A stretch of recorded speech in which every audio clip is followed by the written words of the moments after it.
Alexander the Great is called the Great as he is known as a brilliant military commander, a charismatic leader, and a figure who expanded Greek culture across 3 continents.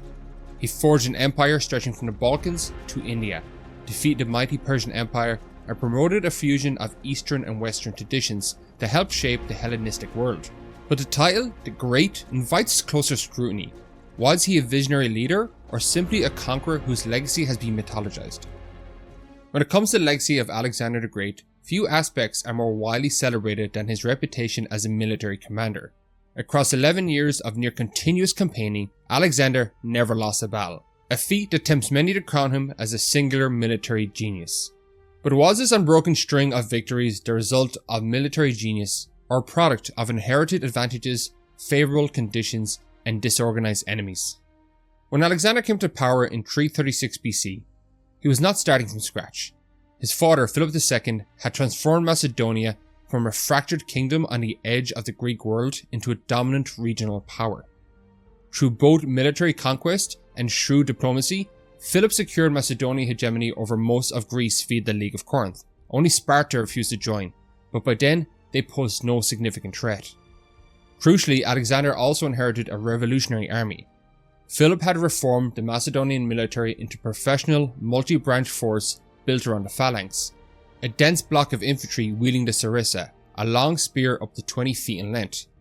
This weapon gave Macedonian soldiers a significant reach advantage over traditional hoplites, though it required both hands and thus limited flexibility. To cover this, Philip integrated cavalry, skirmishers, and light troops into a combined armed system that Alexander would massively exploit. Even more important than equipment was experience. Philip's army had already been tested in campaigns across Greece, Thrace, and Illyria. Alexander inherited elite soldiers and veteran commanders like Parmenion, Antipater, and Coinus, men whose tactical knowledge shaped his early campaigns. Alexander, in other words, stepped into power not as an untested upstart, but as the leader of one of the most advanced fighting forces in the known world. His first test came at the Battle of Granicus in 334 BC. With Persian forces holding the far bank of a river, most generals would have hesitated, but Alexander, at just 22 years old, led a daring cavalry charge across the water under heavy missile fire. He nearly died in the fighting, only the intervention of a bodyguard saved him. With Parmenion on the left and his phalanx in the centre also engaged along the riverbank, it was Alexander on the right that broke through and forced the Persians to retreat. Historians like Robin Lane Fox cite this battle as revealing the essence of Alexander's style: bold, hands-on, and relentless. However, Peter Green argues that Persian forces were poorly coordinated and failed to deploy their Greek mercenaries effectively. Nevertheless, the psychological impact of this victory was enormous. It established Alexander not just as Philip's heir, but as a formidable commander in his own right. At Issus in 333 BC, Alexander faced Darius III directly, the Achaemenid king himself, who had a massive force. Modern estimates for Persian forces vary widely, but many scholars put it between 50 and 100,000. Alexander had fewer than 40,000 troops. The Persian army, though outnumbering Alexander's, was funneled into a narrow coastal plain between the sea and the mountains, a terrain that neutralized their numerical superiority. As the battle began, Alexander led a powerful charge with his companion cavalry on the right flank, eventually breaking through the Persian line and heading straight towards Darius himself. The psychological effect was immense. Faced with the approaching onslaught and the collapse of his centre, Darius fled the battlefield, causing panic and disarray among his troops. Brian Bosworth remains skeptical of the numbers and the effectiveness of the Persian army. He contends that the Persians were already weakened by poor leadership and a rigid command structure. Darius fled early, showing the Persians were hardly a match for Macedonian discipline. He implies that Alexander's victories were impressive, but not miraculous. If any battle cements Alexander's reputation, it's Gaugamela. This was Darius' final stand. This time, the Persian king selected a more favourable battlefield to accommodate his large numbers. He also spent time preparing the field and levelling the ground to favour his chariots, removing trees, rocks, and other obstacles that may hinder his cavalry. Alexander's formation at Gaugamela was the same at Issus and Granicus, his heavy infantry in the middle, flanked by lighter infantry. He and his companion cavalry were on the right, while Parmenion and his Thessalian cavalry were on the left. But when battle started, he deliberately created a gap in the line by feinting a move to the right, drawing the Persian cavalry away from the centre. When the gap appeared, he and his companion cavalry surged through in a wedge formation, again heading directly for Darius. The Persian king once more panicked and fled, and chaos ensued. Adrian Goldsworthy praises this as a masterpiece of tactical deception and manoeuvre. The feigned flanking manoeuvre, the perfect coordination between infantry and cavalry, and Alexander's personal leadership in a decisive charge all point to exceptional battlefield control. But again, Peter Green and Ernst Bedien challenge the myth. They argue that Darius' forces were unwieldy and poorly integrated. The Persian reliance on exotic weaponry, sided chariots and elephants, may have looked impressive, but they were ineffective against disciplined Macedonian troops. Alexander's intelligence wasn't confined to open battlefields. It was equally evident in his mastery of siege warfare and logistics. One of the most striking examples is the siege of Tyre in 332 BC, a confrontation that lasted over 7 grueling months. Tyre was a wealthy and powerful Phoenician city located on an island about half a mile off the coast. It was surrounded by high walls and boasted a strong navy, making it nearly impregnable. Most commanders would have bypassed it, especially since Alexander was pressed for time and still deep into his Persian campaign. Rather than retreat or waste manpower, he ordered his engineers to construct a massive causeway or mole stretching from the mainland to the island. Built using timber, stone and debris from the abandoned mainland settlement, the structure extended steadily into the sea under constant enemy attack. Tyrian ships harassed his workers, and the defenders launched fire ships to destroy the causeway. Still, Alexander adapted. He constructed siege towers directly on the causeway and eventually commandeered his own ships from nearby Phoenician ports and other allies. After months of setbacks, breaches and rebuilding, Alexander's forces finally broke through the city's walls. What followed was a brutal attack. Thousands of Tyrians were killed.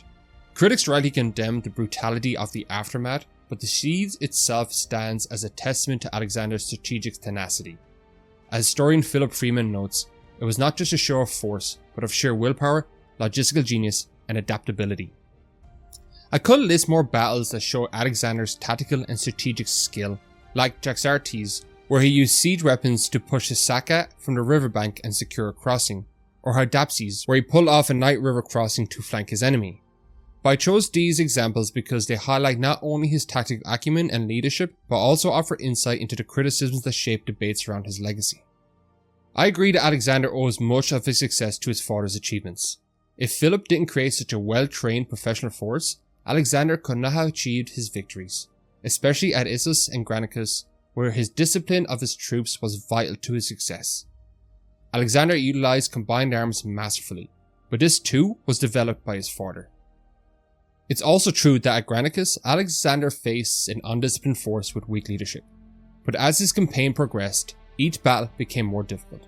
At Issus, he confronted a better organized Persian army that included the elite immortals. However, Darius had chosen a battlefield so narrow that it neutralized his advantage in numbers. Alexander's greatest test came at Gaugamela. There, he faced the largest Persian force yet.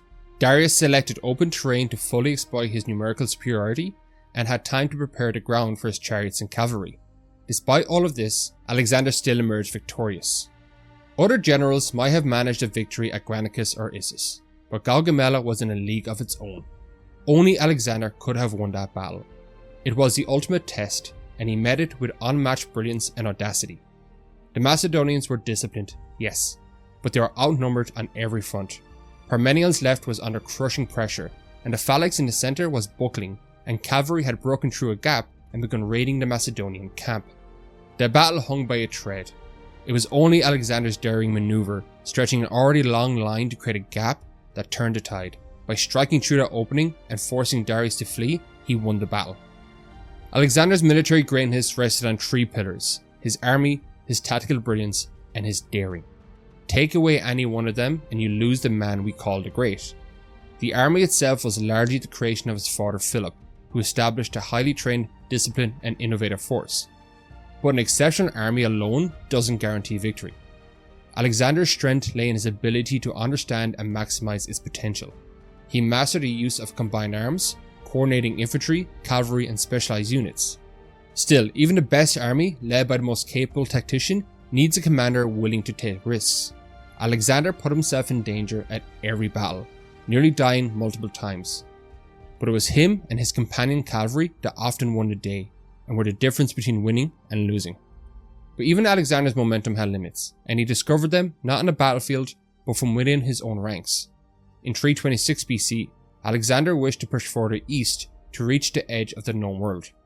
However, his troops, exhausted from years of campaigning, refused. At the banks of the Adapsus, his soldiers staged a mutiny. Coinus, one of his most trusted generals, spoke on behalf of the army. They would go no further. Despite days of sulking and attempted persuasion, Alexander was forced to turn back. The episode marked a rare moment where his charisma and authority failed.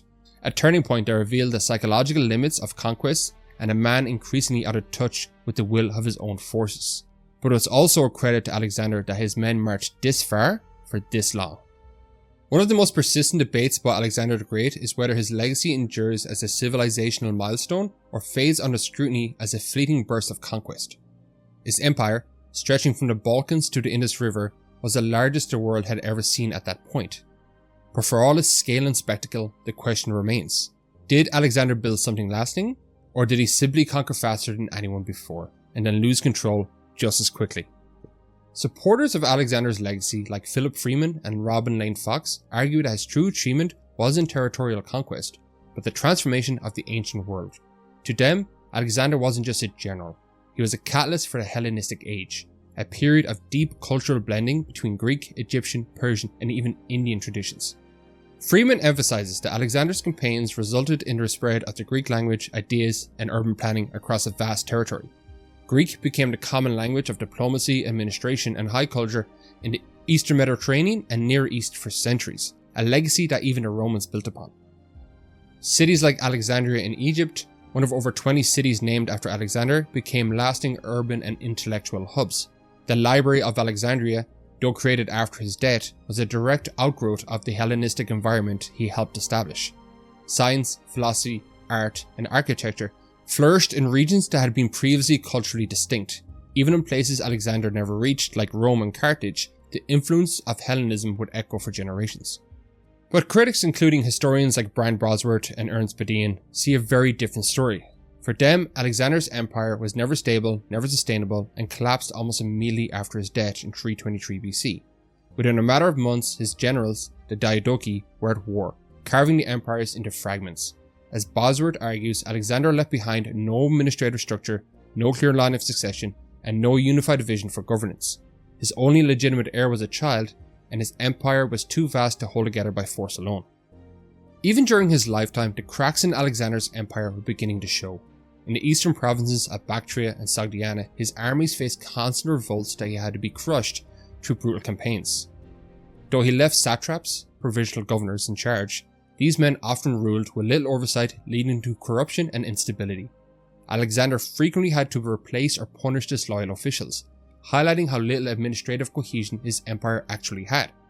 Far from building a unified system of governance, Alexander relied on personal charisma and military force to hold his domains together, a structure that could not survive without him. Moreover, many of Alexander's so-called foundations, cities, policies, and cultural projects were either unfinished, abandoned, or rebuilt by his successors.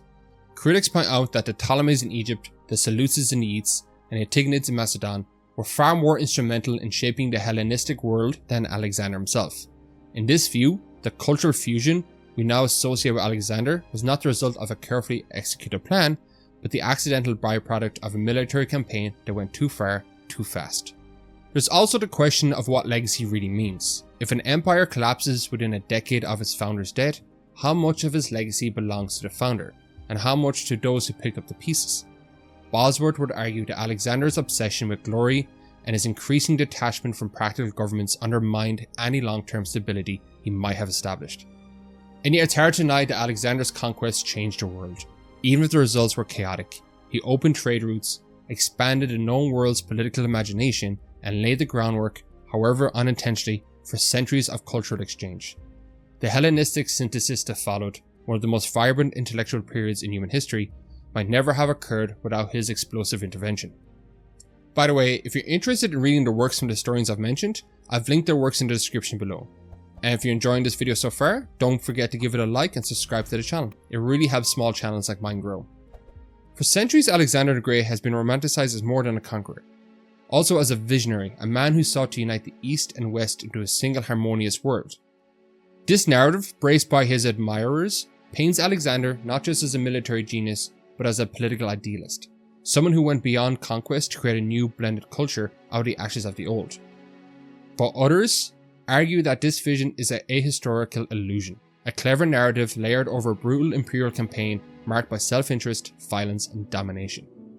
Supporters of the unifier narrative often point to Alexander's adoption of Persian customs, his efforts to integrate foreign troops, and especially the Susa wedding of 324 BC, in which Alexander and his top officers married Persian noblewomen in a symbolic gesture of East-West fusion. Freeman argues that Alexander genuinely admired Persian culture and saw himself as a kind of universal monarch, not just king of Macedonia, but pharaoh of Egypt, king of Persia and Asia. He allowed Persian nobles to retain positions of power, adopted local dress and etiquette, and promoted the idea that Greeks and barbarians could be political equals under his rule. But critics have dismissed much of this as surface-level theatrics. As Peter Green notes, the Susa weddings were not the start of a new cultural era. They are massively unpopular with his Macedonian troops, who saw Alexander's Persianization as betrayal. The idea of blending cultures may have sounded noble, but in practice it alienated his own people and failed to win over the Persians, many of whom saw him as just another foreign invader. Bosworth goes further, suggesting that Alexander's gestures of fusion were largely pragmatic, tools to maintain control over conquered elites, not signs of ideological commitment. Moreover, the brutality of Alexander's conquests undercuts the idea of him as a benevolent unifier. The destruction of Thebes, the massacre of Tyre, the crucifixion of thousands, and the slaughter of civilians in Bactria and Sogdiana reveal a man who ruled through fear as much as inspiration. His so-called policy of integration was never extended to the common people. It was a political tactic aimed at elite co-optation. Ernst Bedin emphasizes that Alexander's empire was never built on mutual respect, but on unilateral domination. He viewed himself as a god king and became increasingly autocratic as his campaigns dragged on. The supposed fusion of East and West was not a shared project, but an empire built on bloodshed, hierarchy, and Alexander's will. So, was Alexander a visionary unifier, or was he just another imperialist cloaked in the rhetoric of unity? The evidence suggests that, for all his gestures of inclusion, Alexander's project was still one of conquest, not cooperation. The dream of a blended world may have inspired some, but was built on the same violence and subjugation that defines empires throughout history. To his admirers, Alexander embodied the heroic virtues of the ancient world. Philip Freeman highlights his intense drive for excellence, the Greek concept of arete, and his admiration for learning, famously carrying with him a copy of Homer's Iliad. During his campaigns, he commissioned geographic surveys, botanical collections, and exploration missions. He led from the front in nearly every battle, endured the same hardships as his men, and inspired loyalty through his personal bravery and vision. His willingness to explore foreign cultures and push beyond the known world makes him, in the eyes of Robin Lane Fox, a figure of ambition and openness rare for his time. But the other side of Alexander is far darker. As his campaigns dragged on, so too did his paranoia, violence, and sense of divine entitlement. Ernest Bedin points to a string of increasingly brutal actions: the execution of his close friend Parmenion, the drunken murder of Clytus the Black, and the torture of philosophers who dared criticize him. Even in his own time, some of Alexander's actions shocked observers. His destruction of Thebes in 335 BC, where over 6,000 people were killed and the city razed, was widely condemned, not only by rivals, but by later classical historians who viewed it as excessively harsh, even by ancient standards. Likewise, the mass crucifixions at Tyre and the slaughter of civilians in Gaza and Bactria, and complete destruction of the palaces of Persepolis, were seen by some contemporaries as acts of cruelty, not strategy. Plutarch, writing centuries later, admired Alexander but still questioned the severity of his punishments, while Arrian, one of his strongest apologists, felt the need to justify these episodes, suggesting even his defenders recognized their brutality. This legacy complicates the romanticized image of Alexander as a noble conqueror, reminding us that his violence was not simply the norm for his era. Peter Green describes a man who, by the end of his life, had become drunk on conquest, increasingly detached from reality, and prone to fits of megalomania. His descent into excessive drinking, episodes of irrational cruelty, and disregard for dissent suggest not a noble philosopher king, but a deeply flawed individual wielding unchecked power. Alexander's charisma and leadership were undeniable, but the same traits that made him inspiring, ambition, intensity, and self-belief, also made him dangerous. In the end, he was not just a great man of history, but a tragic one, undone as much by his own character as by the world he sought to conquer. In Western history, Alexander the Great is not just remembered, he is venerated. Statues, paintings, biographies, Hollywood films all frame him as the ultimate conqueror, the enlightened warrior king, a man whose legacy was civilization itself. But this glorification isn't just about history. It tells us something about how Western imperialism has long chosen which empires to celebrate and which to vilify. In the 19th and early 20th centuries, as European empires carved up Africa, Asia, and the Middle East, Alexander became a model, the first Western empire builder in the East.